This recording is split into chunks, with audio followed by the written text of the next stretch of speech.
your mind takes control of you, you have to say, fuck you, I run this motherfucker.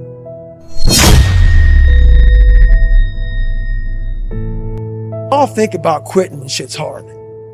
But what you have to do in that 1 second is hard to process information during pain. Because that pain takes over and you can't think rationally. You're thinking about fight or flight, save yourself. That's not a rational thought. It's not a thought that's going to get you through hard times. Most people fail that 1 second. These are the things you have to think about, the 1 second decision. So that's what that's all about. It's about gaining control of your mind, putting things back in the proper perspective, and then saying, I really do want to be here. And I'm going to have a bunch of these 1 seconds through this 130-hour journey.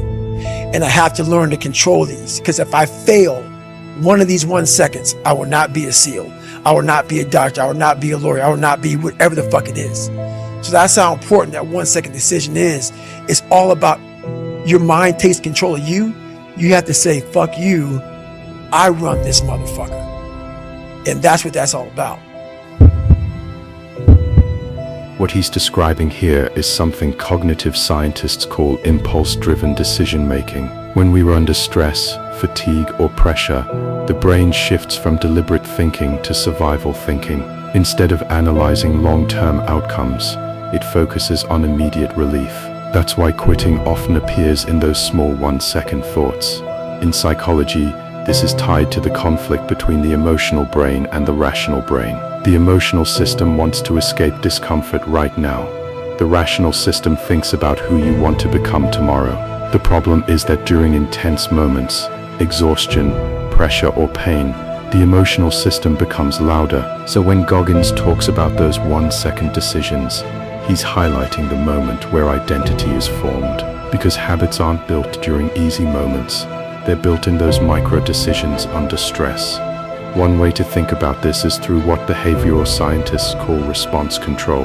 Instead of reacting immediately to discomfort, you create a gap between the feeling and the action.